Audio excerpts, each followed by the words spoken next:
Saudações, pessoas! Nesse vídeo a gente vai abordar um tema que é super importante, que é tectônica de placas, tá? Os movimentos que as placas tectônicas elas realizam.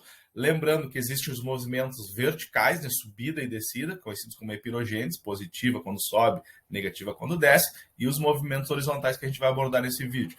Lembrando que a teoria da deriva continental ela foi desenvolvida pelo geocientista Alfred Wegener no século XX. Né? Ele vai dizer que há mais ou menos 225 milhões de anos atrás existia um supercontinente conhecido como Pangeia, toda a Terra, e que esse supercontinente começa um processo de fragmentação, de separação, que vai dar origem à configuração atual dos continentes. Na época, o Wegener não conseguiu explicar o motor da tectônica, né? O motor que realiza esse movimento. Isso só vai ser desenvolvido depois da Segunda Guerra Mundial, mais ou menos, né, na década de 1960, começam a aparecer os primeiros artigos científicos que vão explicar, então, a dinâmica desse processo de fragmentação da Pangeia. Então, vamos ver lá quais são os principais movimentos que as placas tectônicas realizam.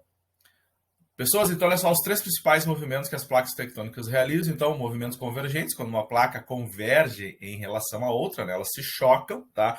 Geralmente o que acontece nesses movimentos, quando uma placa ela é mais densa, ela acaba mergulhando por baixo da outra placa tectônica, né? Um movimento que a gente, num processo conhecido como zonas de subducção, ela é consumida no manto. Geralmente nesses lugares tem origem os arcos insulares, né, os arcos de ilhas. O movimento transformante, que quando uma placa roça, assim, ela desliza lateralmente em relação a outra placa. Então, a mais famosa é a falha de San Andreas, né? Lá na Califórnia. Nesses lugares, geralmente, é um dos lugares de grande instabilidade sísmica, né? Então, pode acontecer terremotos com grande intensidade. E o movimento das placas divergente, quando uma placa se afasta em relação a outra, né? Por exemplo, o movimento que fragmentou a Pangeia. Então, a placa africana vai para mais para leste, ela se movimenta em direção a leste, e a placa sul-americana se movimenta em direção ao oeste, hoje que deu origem ao Oceano Atlântico. Então, esses são os três principais movimentos das placas tectônicas. Então, lembrando que o Alfred Wegener não conseguiu explicar qual era o motor que separou a Pangeia. Então, o motor que movimenta a litosfera são as correntes de convecção do manto, né? Quando há a produção de assoalho oceânico, então há a produção de assoalho oceânico e a expansão da litosfera e a fragmentação da Pangeia. Então, a moderna teoria tectônica de placas vai explicar a teoria da deriva continental. Então, aqui nessa animação a gente pode ver, né, os movimentos divergentes e os movimentos das placas convergentes. Então, divergentes quando as placas elas se afastam, e a gente pode perceber que há a produção do assoalho oceânico, né? Então, isso acontece com a expansão do Oceano Atlântico na atualidade, que cresce mais ou menos, assim, o Atlântico, ou a América do Sul se separa da África a uma taxa de 2,5 centímetros por ano. Então, o Oceano Atlântico está em expansão porque existe a produção do assoalho oceânico e os continentes, né, eles são empurrados, eles divergem, cada um vai para um lado. E as placas convergentes, então, quando uma placa tectônica ela se choca em relação à outra.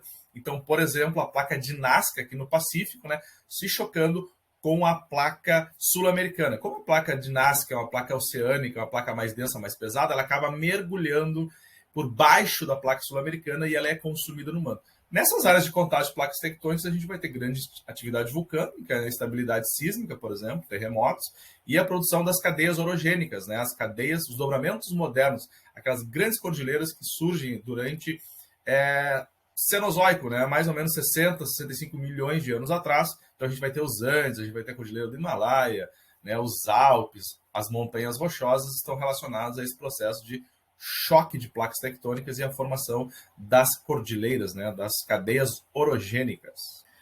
Então aqui, galera, só um detalhe, né, uma região de subducção, tá? Então uma região de subducção é o contato de placas tectônicas, onde uma delas mergulha por baixo da outra e ela vai ser consumida no manto terrestre, tá? Então essa animação ela vai explicar esse processo que acontece, por exemplo, né, na área de contato aqui da placa sul-americana com a placa de Nazca, que é a placa do Pacífico, na porção oeste do continente sul-americano. Então aqui a gente tem o movimento transformante da falha de San Andreas, né? A famosa falha de San Andreas, lá na costa oeste dos Estados Unidos, daquela região da Califórnia, ali São Francisco, né? Tem grandes cidades ali, tem grandes núcleos populacionais naquela região. Nesse tipo de movimento, quando uma placa desliza, né, em relação à outra, não há produção de crosta oceânica, mas sim uma região de grande estabilidade sísmica, né? Nesses lugares pode acontecer grandes terremotos, né, de grande magnitude. Então essa é a famosa falha de San Andreas, né, ou Santo André, na costa oeste dos Estados Unidos. Então, pessoas, essa é uma dica aí sobre placas tectônicas, né? Lembrando que agora em 2021 faz 10 anos do acidente nuclear lá em Fukushima, no Japão, relacionado à dinâmica das tectônicas de placas, né? Então, um maremoto que aconteceu lá, um tremor no fundo do oceano que gerou uma tsunami, uma onda gigante que acabou atingindo a costa japonesa e afetando aquela termonuclear em Fukushima lá, que provocou o vazamento, né, de material radioativo para o Oceano Pacífico, e parece que até hoje, né, é uma região que continua ainda com problemas de vazamento. Então é bom se ligar nisso, que é uma dica quente aí, que pode aparecer uma questão sobre isso, tectônica de placas e o acidente lá em Fukushima, no Japão, já que faz 10 anos, né, e o Enem gosta de pegar isso, é quem elabora as provas do Enem, gosta de pegar uma data cheia para elaborar uma questão. Então, tectônica de placas é uma boa dica, né, bons estudos para vocês, se preparem bem para o Enem, e um forte abraço.